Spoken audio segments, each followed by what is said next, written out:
Bonjour à tous, ici c'est Benoît.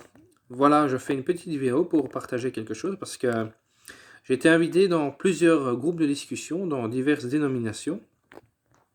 J'ai pu remarquer qu'il y en a beaucoup qui cherchent encore à connaître la volonté de Dieu, comme si cela était compliqué. Bien sûr, ce que je vais partager, bien sûr, ce sont mes pensées personnelles et selon ce que j'ai lu dans la parole. Et quand quelqu'un dans la parole a demandé à Jésus quelle est la volonté de Dieu, Jésus a répondu c'est que vous croyez en celui qu'il a envoyé. Et celui qu'il a envoyé, bien sûr, c'est Jésus. Donc, la volonté de Dieu, c'est de croire en Jésus-Christ. Et qu'est-ce que croire en Jésus-Christ? C'est croire en ce qu'il a fait, en ce qu'il a dit et en ce qu'il est. Et qu'est-ce qu'a dit Jésus-Christ? On peut lire dans l'évangile de Jean, au premier chapitre, la parole était avec Dieu. Et la parole était Dieu.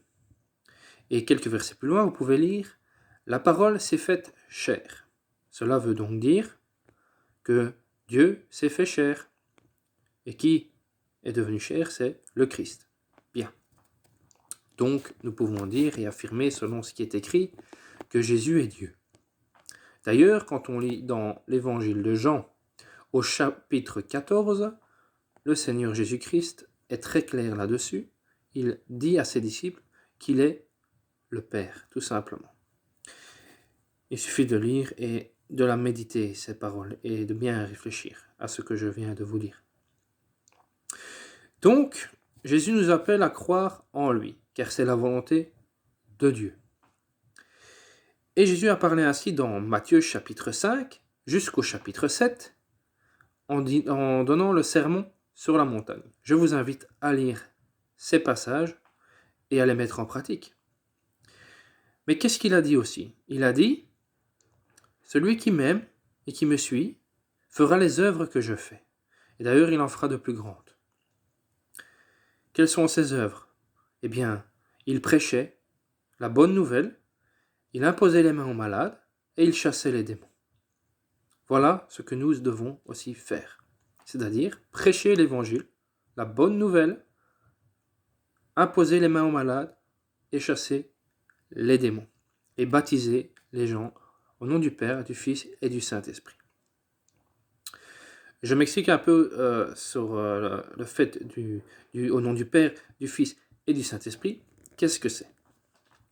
Ça ne veut pas dire de mettre de l'eau sur le front de quelqu'un qui dit « je te baptise au nom du Père, du Fils et du Saint-Esprit ». Non, pas du tout. En fait, le baptême, ça va en 3 temps.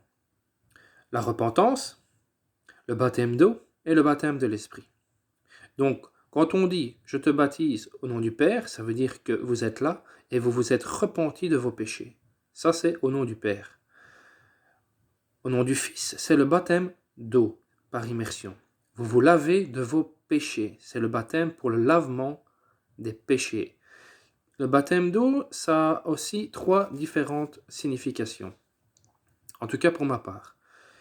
Pour moi, le baptême d'eau, c'est ceci. C'est à la fois un bain que vous prenez pour vous laver, un enterrement parce que vous enterrez le vieil homme, et aussi un mariage parce que vous prêtez allégeance à votre Seigneur. Vous vous mariez avec Jésus.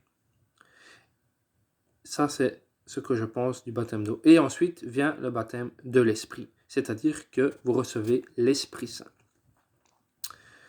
Et c'est à partir de ce moment-là que votre marche vers la sanctification commence.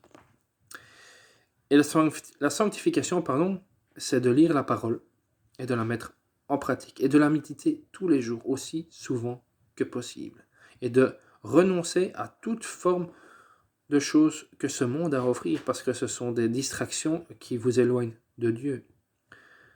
Il ne faut pas s'éloigner de Dieu, il faut être près de lui tout le temps et surtout dans nos temps parce que, comme vous pouvez le constater avec le coronavirus, les guerres, les famines, tout ce que Jésus-Christ a dit qu'il devait se passer pour annoncer la fin des temps se trouve dans Matthieu chapitre 24. Et c'est exactement ce qui se passe dans le monde simultanément. Donc accrochez-vous à Christ de toute votre âme, de tout votre cœur et faites ce qu'il dit. Renez-vous vous-même et agissez, vivez pour le Christ selon ce qu'il a dit. Sanctifiez-vous, car le Seigneur revient. Chers frères et sœurs, je vous bénis. Soyez tous puissamment bénis au nom de notre Seigneur Jésus-Christ. N'hésitez pas à mettre des commentaires et j'y répondrai. À bientôt, que Dieu vous bénisse.